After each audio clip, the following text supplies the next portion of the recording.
os objetos apoiados em situação de equilíbrio estático, e aí a gente precisa levar em conta as forças de atrito, porque até então, né, na aula passada, nós tratamos de objetos em equilíbrio estático, mas fizemos só exemplos de objetos colocados em situação onde o atrito não era importante, né? Objetos pendurados, estruturas com cabos. Agora a gente vai ver um pouco como é que fica a estática newtoniana quando tem objetos apoiados, e aí a gente tem as forças de atrito jogando uma regra muito importante. Tá? Lembrando que a estática está baseada na primeira lei de Newton, também chamada de lei de inércia. Essa lei de inércia define o que é equilíbrio estático e o que é equilíbrio dinâmico. O equilíbrio estático é aquele em que o objeto está parado, e dinâmico em que o objeto está em movimento retilíneo uniforme. A condição para que um ou outro desses equilíbrios ocorra é que o objeto tenha uma soma de forças que atuam sobre ele igual a zero. Uma das forças importantes nessa história para manter um sistema em equilíbrio estático são as forças de atrito. Nós vamos estudar a força de atrito entre duas superfícies sólidas, por ser a mais simples e a única que a gente consegue tratar matematicamente no nível em que nós estamos abordando isso. Tá? Por quê? No caso da força de atrito entre duas superfícies sólidas, a gente tem que a força depende das superfícies, que a gente traduz isso num coeficiente, que é o chamado coeficiente de atrito. Quanto mais polida a superfície, menor esse coeficiente. E o efeito da força normal sobre o objeto. Eu só preciso dessas duas coisas para tratar do atrito entre sólidos. Quando a gente aborda o atrito entre sólido e fluido, a coisa é um pouco mais complexa, né? Sólido e fluido, fluido aqui qualquer coisa que possa escoar, tá? Então, quando eu falo em fluido, esse fluido pode ser um líquido ou pode ser um gás, tá? Quando eu trato do sólido fluido, por exemplo, o carro e o ar, um barco e a água, eu tenho vários fatores que interferem nessa força de atrito. Por exemplo, viscosidade, velocidade de deslocamento. Tá? Então ele vai ficando bem mais complexo. Mais complexo ainda quando a gente aborda o atrito entre dois fluidos. Né? Exemplo típico, corrente marítima, né? Atrito entre dois líquidos, correntes de ar, né? Sólido, fluido, fluido, e também nuvens se deslocando na atmosfera. Boa parte dos problemas da previsão do tempo, elas vêm exatamente dessa questão da dificuldade em prever o que ocorre quando a gente tem um fluido se deslocando em relação ao outro. O atrito sólido-fluido, ele hoje tem uma ferramenta muito interessante para estudar esse tipo de atrito, que são chamados túneis de vento. Todo mundo já ouviu falar em túnel de vento? Sim, não, jamais. Túnel do quê? Túnel de vento, alguém sabe o que é? Já ouvi falar, mas explica. Eu já não sei. Túnel de vento tem vários tamanhos, tá? Essencialmente, um túnel de vento é um sistema onde eu tenho uma região, que é aqui esse tubo, né? Onde eu coloco um vento sobre o qual tenho controle, e aqui dentro eu vou colocar o que eu quero testar, o sólido, né? E eu vou monitorar esse sólido para ver quais são os pontos de maior aquecimento que ele tem. Por quê? Os pontos de maior aquecimento são aqueles pontos onde a gente tem maior atrito. Túneis de vento podem ser de tamanho pequeno, relativamente pequeno, como esse aqui, que são feitos para colocar protótipos, né, ou pequenas versões de objetos maiores, mas eles também chegam a túneis reais, a túneis bem maiores, como esse daqui, que é da equipe, que é da Ferrari, né? Onde você coloca um carro e não uma versão reduzida dele, um carro inteiro aqui dentro, e monitora como que esse carro se comporta diante aí dos ventos que você vai controlar com ou sem vórtices, etc, etc. Tá?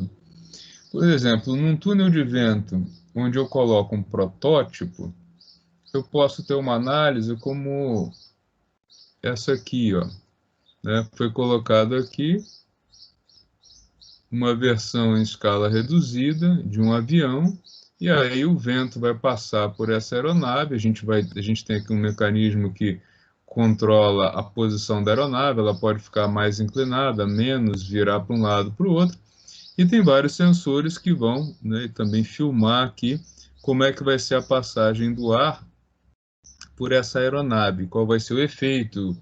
Isso ajuda e ajudou muito a indústria a desenvolver o design, né? Porque quando a gente trata aí com atrito, o atrito ele é um fator de perda de desempenho muito grande. Então, por exemplo, hoje nós já temos um conhecimento muito mais avançado com a entrada aí dos túneis de vento no mercado, de como um automóvel se comporta quando o vento passa por ele, né? Por exemplo, aqui, ó, todos os carros, né, de passeio passaram a ter uma linha parecida com essa aqui, e o motivo é simples, é que o vento faça esse movimento e não uma barreira, né? Então, ó, o vento, se aqui fosse uma linha reta, isso aqui seria uma oposição muito forte ao vento. Então, ele tem toda uma estrutura que faz com que o vento passe por ele de maneira a reduzir, né? Reduzir sempre vai reduzir, mas a ter uma redução menos impactante sobre o desempenho aí do automóvel. Tá? Alguns túneis de vento são de tamanho mais intermediário, né? Então a gente tem exemplos, deixa eu puxar aqui, não era isso que eu queria. A gente tem alguns túneis de vento, como esse aqui, que são usados para colocar aí protótipos maiores, né? Aqui no caso nem é um protótipo, é um avião não tripulado, né? Já é um túnel de vento bem maior. Então, o tamanho do túnel de vento depende do que você quer fazer, e obviamente quanto maior e mais realista e mais sofisticado, ele fica mais caro também, né? Existem túneis de vento simples, da faixa de 1 milhão, mais ou menos, existem aqueles extremamente complexos que servem aí para avaliar, por exemplo, carros de Fórmula 1 ou até alguns que servem para o desenvolvimento de roupas para a área de esportes, né? E aí o objetivo é colocar materiais, ou mudar o design nem tanto, mas o objetivo é colocar materiais que permitam a passagem do vento sem menor dano, né? Alguns túneis, como esse daqui, ele permite que você visualize, né? Tem aqui uma área de visualização, outros já são todos monitorados por câmera, esse com a visualização direta, obviamente é mais barato, né? Porque não tem tanto aí da eletrônica, né, para fazer o monitoramento. Então, o tamanho do túnel de vento e a complexidade dele depende de alguns fatores. O quanto que você quer pagar por eles, né? E o quanto que você vai querer desenvolver alguma coisa. Tem túneis de vento aí para todos os tamanhos e para todos os orçamentos. Quais são as vantagens de se trabalhar com túnel de vento e de detectar o efeito do atrito sobre o túnel de vento? Vamos ver um exemplo aqui que eu gosto de contrapor, que eu acho importantíssimo, que é a evolução, por exemplo, da indústria automotiva. Tá? Vou colocar um exemplo de uma picape e de um carro esportivo. Qual é a diferença entre os dois em termos de design que tem tudo a ver com esse atrito entre sólido e fluido? Primeira coisa é pensar no princípio de funcionamento, né? Uma picape como essa aqui, ela foi projetada para passar por terrenos difíceis. Um automóvel de corrida, né, um automóvel esportivo, ele foi projetado para andar numa estrada de boa qualidade. O que isso muda muito neles? Quando o vento passa por um automóvel, como ele tem essa frente aqui mais quadradona, isso aqui acaba sendo um ponto de atrito forte, porque o vento bate aqui e ele vai impactar, né, freando o movimento desse carro. Já o vento que passa por aqui, ele vai ser desviado e por isso ele passou a ter essa linha um pouco mais suave em curva. Mas, como esse carro tem que ficar a uma distância consideravelmente grande do solo, está aqui o final do pneu e o final do automóvel, né? A gente tem uma linha mais ou menos por aqui, tá? Esse carro fica a uma distância grande do solo. Isso tem como consequência que o ar que passa aqui por baixo dele forme um grande turbilhão de ar embaixo e ele tende a suspender esse carro. Quanto mais alta a velocidade, né, menos aderência vai ter ao solo. Já o carro esporte, além de ter, né, uma linha muito mais adequada a fazer com que o vento passe por ele subindo, ele tem também como característica uma altura baixa. Por que essa altura baixa? Para reduzir o ar que passa aqui embaixo. E aí ele tem menos esse efeito de ser levantado. No carro de Fórmula 1, então, além da frente, eles colocam uma peça aqui embaixo que quase que raspa no chão para evitar esse efeito do ar que passa aqui por baixo, atritando, suspender o carro. Com isso, o que a gente tem? O automóvel... Oi. É o mesmo princípio dos simuladores, né? O senhor falou de carro de corrida, tem os simuladores de carro de corrida, né? Que Sim. Tem o vento. Sim. Tem o vento. Você precisa ter muito dado de túnel de vento para fazer um simulador de boa qualidade. A simulação está sempre baseada em já ter feito experiência. Né? E para fazer experiência, aí, no caso, você tem túnel de vento. Né? E aqui o que é feito? Né? Não só observado o vento, como são colocados sensores que detectam os pontos de maior aquecimento, que são os pontos mais críticos. Né? Então, por exemplo, no carro esporte, ele tem toda uma aerodinâmica que faz com que o vento passe por cima dele, e esse vento que passa por cima, ele pressiona o carro para baixo, tá? Aumentando mais a tração do carro pneu estrada. Já no carro feito para terrenos difíceis, o efeito maior é de levantar o carro. O que resulta disso?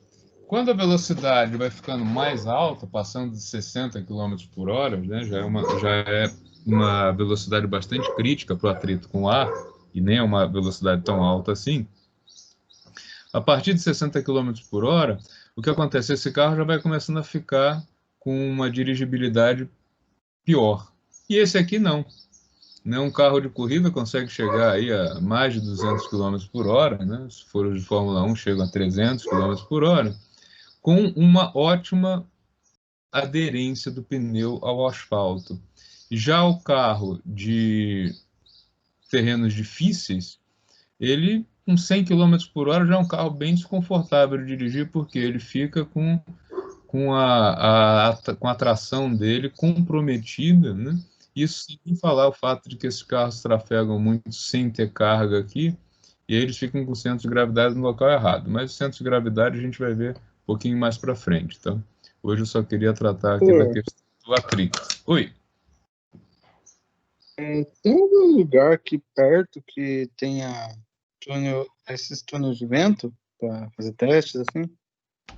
Sim, a Universidade de Taubaté tem um pequeno para pequenos protótipos e o CTA tem, acho que 2 túneis lá, um de porte médio, que eles usam para o desenvolvimento dos aviões.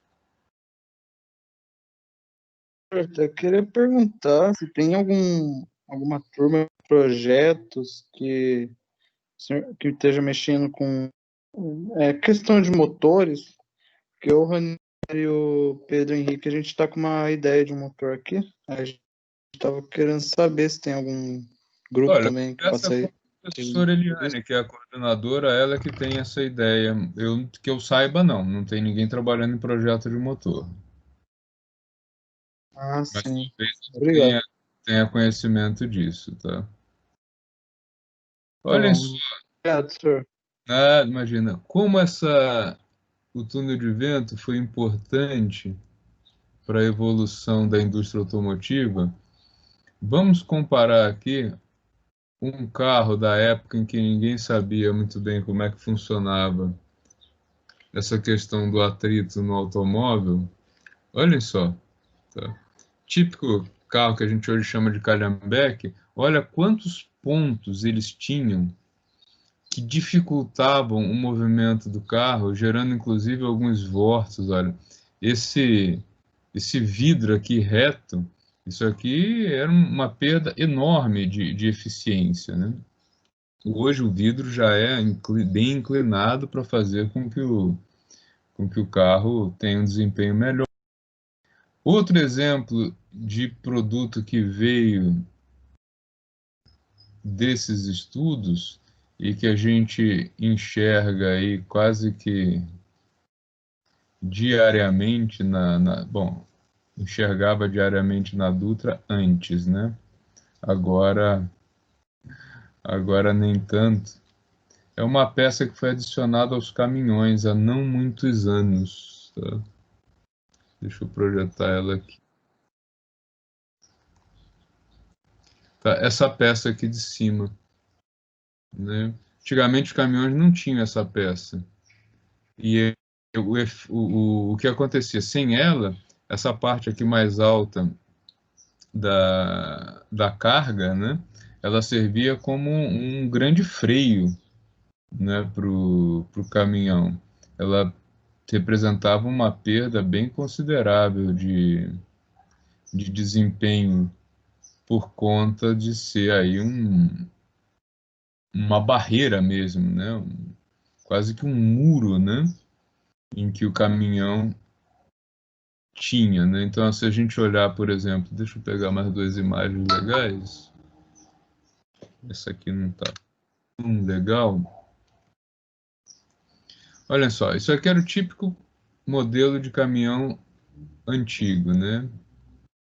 Tá? Então, olha só, o quanto que ele oferecia de oposição ao vento. Isso é um protótipo antigo e no que nós chegamos hoje, que está aí nas estradas rodando e que melhorou bastante o desempenho do caminhão, foi a adição dessa peça aqui, tá?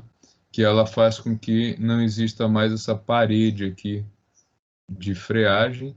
O vento que toca aqui ele é desviado para cima e ainda ajuda a melhorar um pouco o desempenho do caminhão com relação à questão da aderência dele no solo. Tá? Um grande túnel de vento universitário que nós temos, ele está na Federal de São Carlos, né? Tem aqui a imagem dele, essa área onde fica o túnel de vento, é um túnel de vento grande, né? Já que permite aí fazer algumas investigações melhores, tá? Isso não é só para a indústria automotiva, tá? A indústria também das bicicletas tem usado bastante túnel de vento, ele é importante para ter um desempenho melhor. Olha aqui, ó. O carro de Fórmula 1 ainda tem essa peça aqui de trás, e essa da frente, para quase que zerar o ar que passa aqui por baixo, né? As bicicletas também passaram a ter um design, as bicicletas de corrida, né?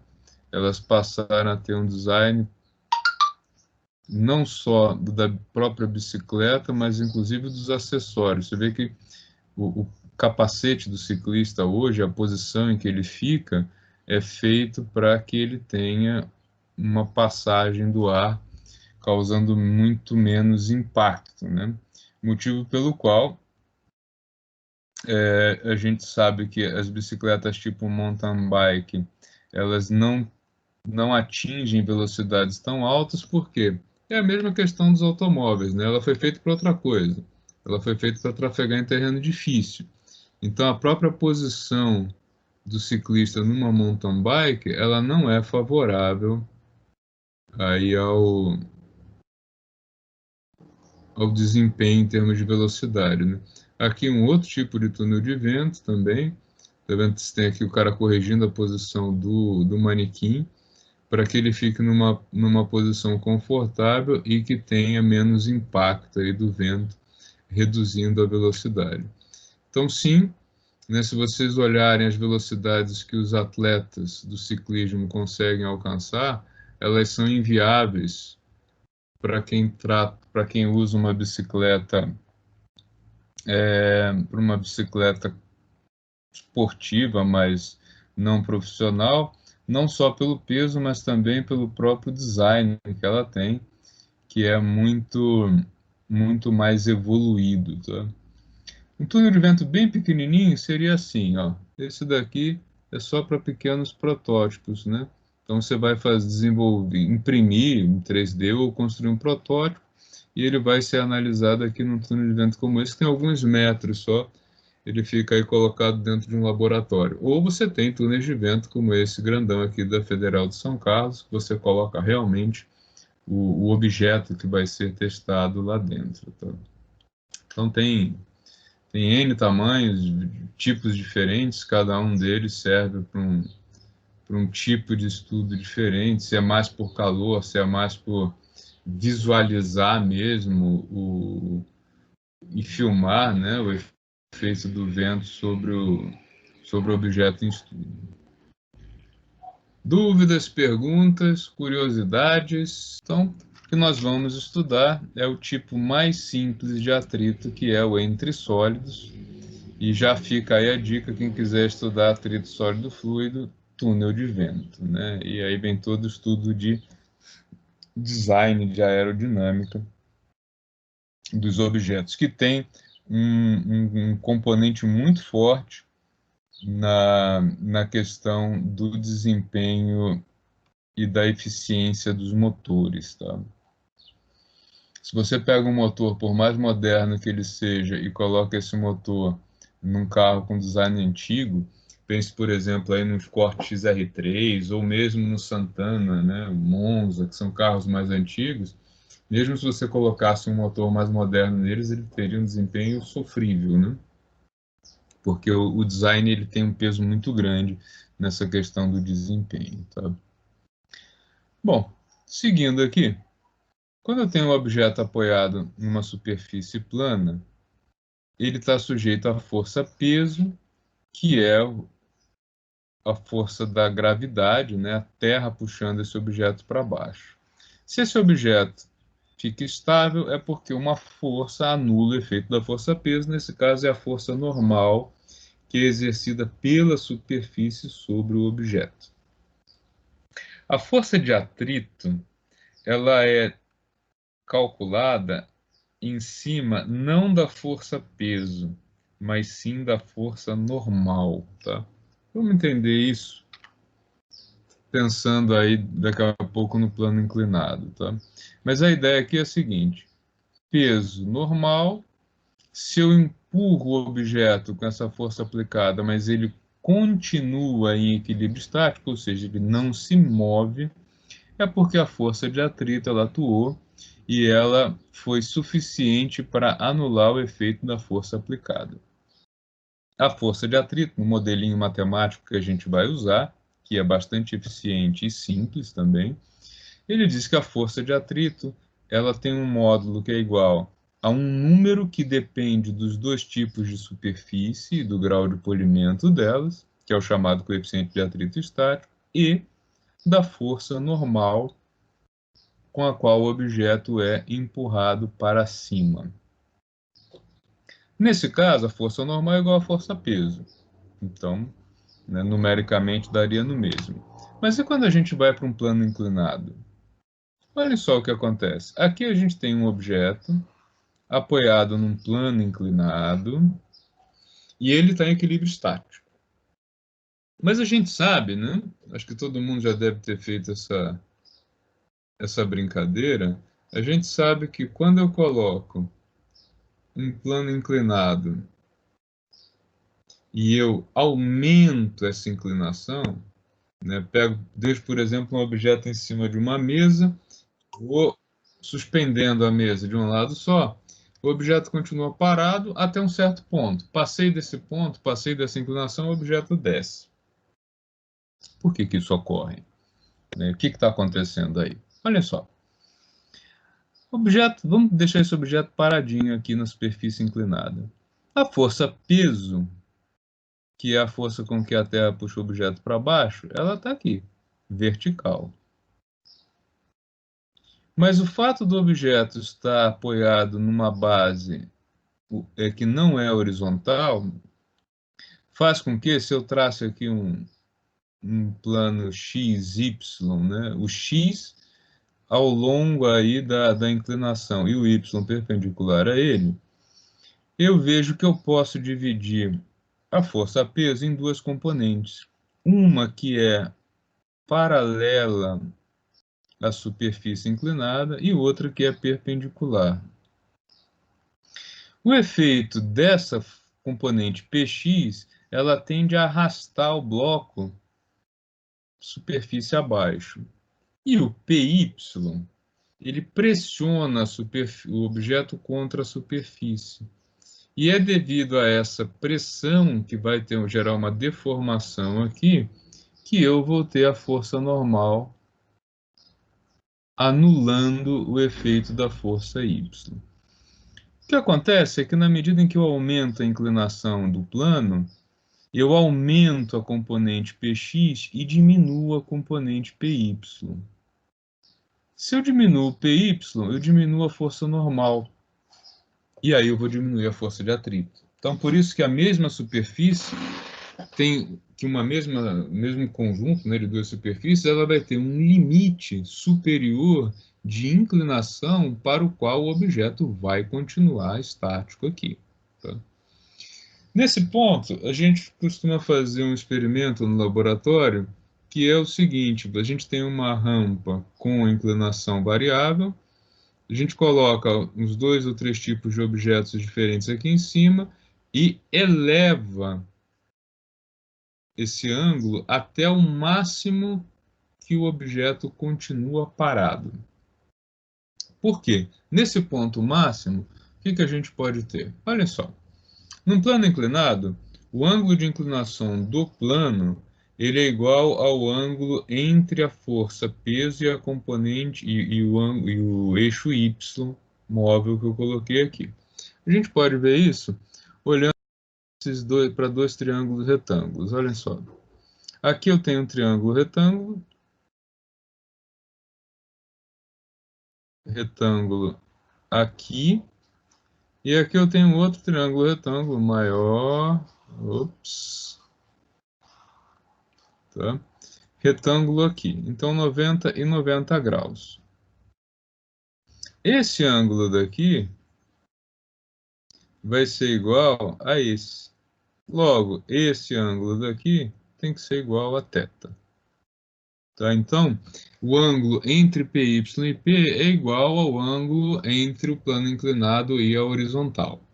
Logo, a componente PX que está aqui, ela é oposta ao ângulo θ, então Px é dado por P seno do ângulo θ. Já a componente vertical, Py, ela está adjacente, ela está grudada aqui no ângulo θ, Py então é P cosseno θ. Para que esse sistema permaneça em equilíbrio estático, o componente x do peso tem que ser anulado pela força de atrito.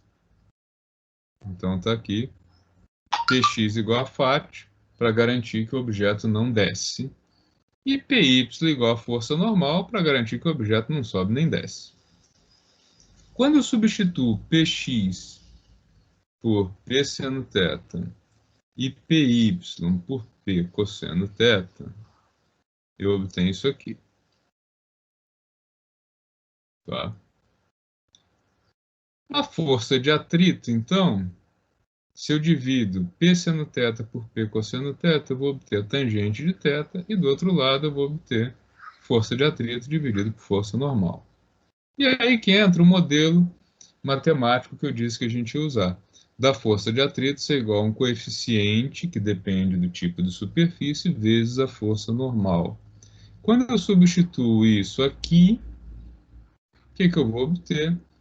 Que o coeficiente de atrito estático é igual à tangente do ângulo de inclinação.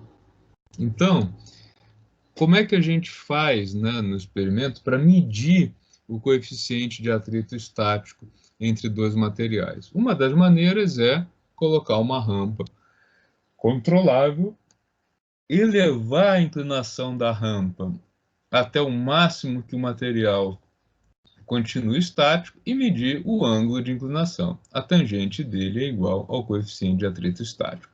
Para vocês terem uma ideia numérica, quando eu tenho, por exemplo, metal e metal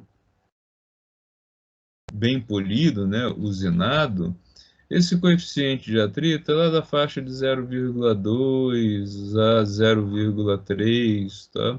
A madeira 0,3, 0,4. E se eu tivesse a borracha do pneu e o asfalto, né?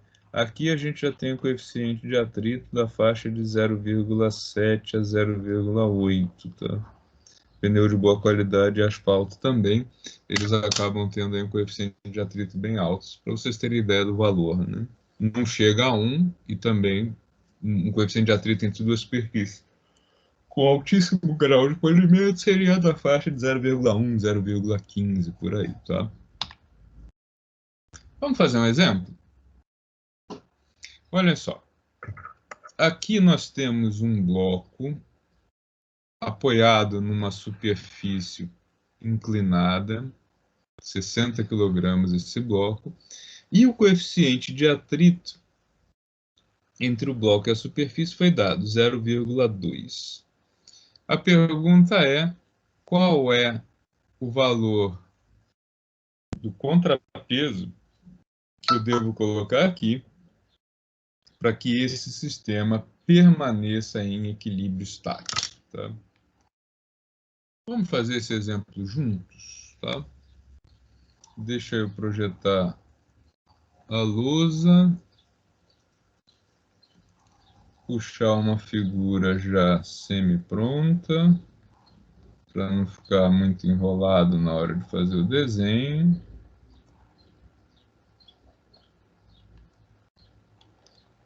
Ok.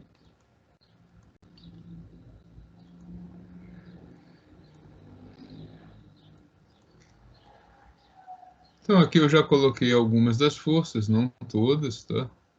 Vamos analisar essas forças e ver aí o que está faltando. Se o bloco está parado, é porque a soma das forças que atuam sobre ele é zero. E aqui nós temos dois blocos, tá? O cara que está pendurado, ele é puxado para baixo pela terra, pelinha, e puxado para cima pelo cabo que conecta os dois blocos, telinha. Então, se telinha e P forem iguais, em módulo, já que eles são iguais também em direção, mas o sentido é oposto, esse objeto vai ficar parado. Do ponto de vista do objeto que está aqui, ele tem a força peso que vai ser dividida em uma componente Px e uma componente Py. A componente Py vai ser anulada pela força normal, que empurra o objeto para cima, e a componente Px vai ser anulada pela força no cabo mais a força de atrito. Então, aqui a primeira lei de Newton, né, aplicada nesse sistema, ela me diz o seguinte, ó, para que isso aqui fique parado, eu preciso que força normal seja igual a Py, eu preciso que Px seja anulado pelo efeito do cabo mais a força de atrito, e lá no objeto que está pendurado, eu preciso que o P' seja igual ao T'. Então são aí as três equações que me dão as implicações da primeira lei de Newton para isso. A terceira lei de Newton, lei de ação e reação, ela me diz que T e T' tem que ser forças tais que elas tenham o mesmo módulo. Então, T tem que ser igual a T', senão isso aqui seria um elástico, esticando ou comprimindo. Tá? E eu já sei que o ângulo de inclinação dessa superfície, desse plano inclinado, é igual ao ângulo entre o vetor peso e a componente y do vetor peso. Tá? Com isso, o que eu posso dizer dessas equações aqui, desse movimento? Eu sei, então, que a força normal tem que ser igual ao peso vezes o cosseno do ângulo de inclinação. Nós sabemos que Px é igual ao peso vezes o seno do ângulo de inclinação e que ele tem que ser igual à tensão mais a força de atrito. Força de atrito a gente sabe que é o coeficiente de atrito vezes força normal. Né? Tá aqui o modelinho de atrito que a gente está usando, μ, força normal. E por último, que o P' tem que ser igual a T, já que T e T' são iguais. Tudo bem até aí? Que dados eu tenho? Eu tenho peso, o objeto tem uma massa de 60 kg, eu tenho coeficiente de atrito e está me faltando o ângulo. Mas o ângulo é fácil, ó. Eu tenho o comprimento da base e a altura desse triângulo que forma o plano inclinado. Então eu tenho seno, cosseno e tangente, porque ó, se eu tenho aqui um triângulo retângulo, deixa eu tentar fazer um triângulo retângulo decente.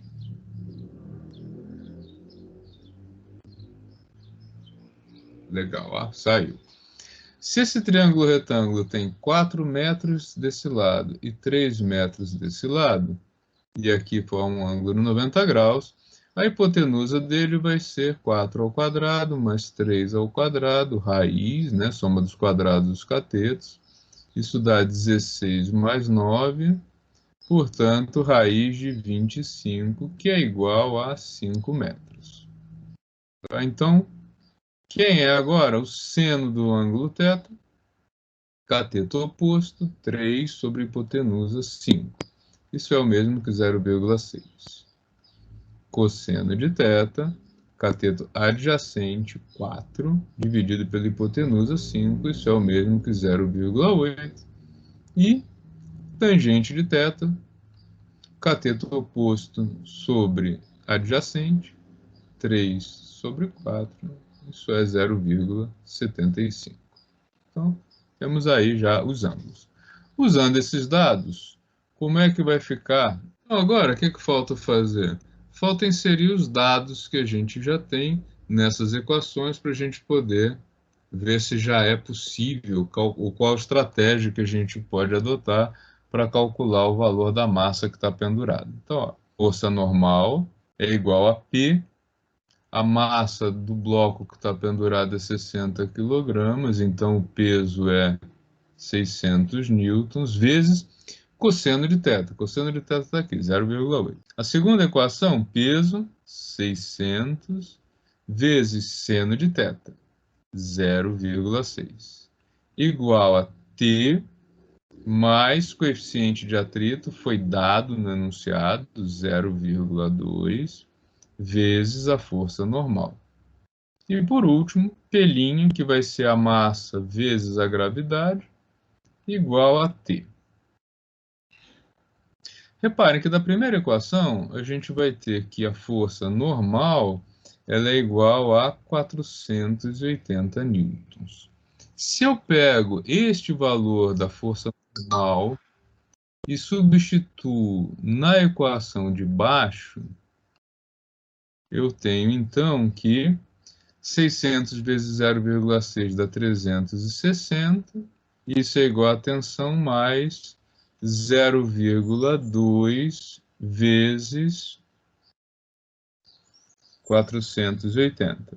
Ou seja, 360 é igual a tensão mais 96, logo a tensão vai ser igual a 360 menos 96, que vai ser igual a 264 newtons. Se eu pego agora o resultado da tensão e substituo aqui, eu cheguei no valor da massa. Ó. Massa do contrapeso vezes 10 é igual a tensão, que é igual a 264 newtons. Logo, a massa que deve ser colocada ali, 264 dividido por 10, que é aproximadamente 26,4 quilogramas. Então, eu preciso, neste plano inclinado, com essa configuração, de uma massa de pouco mais de 26 kg para equilibrar, né, ela fica aqui equilibrando uma massa de 60 kg. O restante é devido ao atrito e ao efeito do próprio plano inclinado.